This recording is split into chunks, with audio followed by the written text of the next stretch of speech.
And when you get to that point in life where you're going for checkups and starting to think about, your health in broad terms, has football's place in your life changed? Like, does it diminish? Do you start making a bucket list and think, do you know what? We're kind of, I've done enough in the game and I want to do X, Y, and Z with my family, or is it as central as ever? I think it's as central as ever. I think that it's interesting you make that point. And I thought that the international football would give me the time to do that sort of bucket list that you're talking about. And because, while you're watching a lot of football matches, you are watching particular players. You're not looking at the end result of a particular game, other than you don't want the players that you'll be picking in the following Sure. weeks to be smashed in the game when confidence is low. But I thought it would give you the time to do it, and it hasn't materialised. Why not? Where are these Because gap because I weeks think going? that while international football does give you the time to ruminate, and it gives you a either good or bad. If you get a really good result, Yeah. let's say at the end of November, Christmas is terrific. If it's not, as in the case of Denmark, then Christmas is poor, I must admit. But that's not the point. It's just you mentioned, is football central, and maybe it's because it's still central to my life, then that I haven't made the time for myself to do the things that I wanted to do. Okay. Because, I know you're a huge music fan, and you've quoted Dylan. I thought you'd be at every concert going and trying to take in all the... Well, funny enough, you say that. I can still do that. Yeah. Of course, I am. But you mentioned Bob Dylan. I saw him at Thomond Park some years ago. I must admit, and I wish I hadn't gone. Was he not in great form? He wasn't great. It can be hit or miss with Bob. Pardon? It can be hit or miss sometimes. Oh, I'm afraid so. Yeah. It took me a long time to realise that the song he was singing for the previous 6 minutes was Lay Lady Lay, and I thought, well, it's not great for you, Bob. Right. But however, never considered him a great singer anyway. In terms of a songwriter, absolutely fantastic. And the songs that people have taken, for instance, the Byrds have taken Mr. Tambourine Man, and all the songs that even if you're talking about great Jimi Hendrix, taking songs from Bob Dylan, and Bob Dylan actually liking the versions that other people have done of his songs. Listen, he's still up there anyway with people, regardless of whether he doesn't have a note in his head now or not. Who are your 2, 3, 4 always go-to bands or artists? Oh well, that's a good point. No, I'm showing my age now. Of course, before I did the 11 plus, I think that you'd be. I was listening to songs from Buddy Holly. Then obviously there was a craze just before the Beatles. You had Cliff Richard, you had Marty Wilde, Billy Fury, people like this. Then along came the Beatles and the Stones. Then my favourite band around that time were probably the Kinks.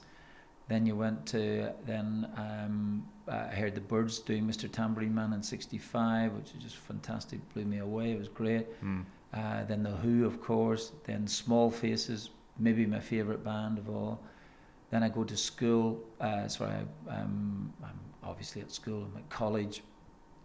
Then my family move up to Belfast, I'm in day school, and then one day I was listening to some of the boys playing Jethro Tull, thought, yeah, I really like that. And then I would say that early Fleetwood Mac with Peter Green, absolutely fantastic. And I would say Free, Paul Rodgers, Paul Kossoff. Do you want me to go any further? No, it's clear you're in, this is a big part of your life. You're into this. Leonard Skinner. Yeah. Just as good a band as there was. So yeah, absolutely. What's on this bucket list when you do sit down and have good intentions that you haven't is there 1 or 2 things that you actually think, I really should do that? I think it was traveling. I think I wanted to travel. I wanted to do. I'd really probably wanted to go around North America, in one of those big what do you call them? Like the camper van things. Yeah, but they're big. They do them properly over there. I thought about that there. Yeah. But then sometimes we're used to my comfort, so I thought maybe I'd just park that up and go to a hotel at night. And so then I felt, well, that's not really doing it properly if that's the case. South America appeals to me greatly. Yeah. My daughter came back from Buenos Aires a couple of years ago and said it's just extraordinary. And of course, I want to do that. I was lucky enough to go to Rio during the World Cup, but outside Rio, I've not been there. So I didn't go to Sao Paulo, and there's other places in Brazil I'd like to see as well too. And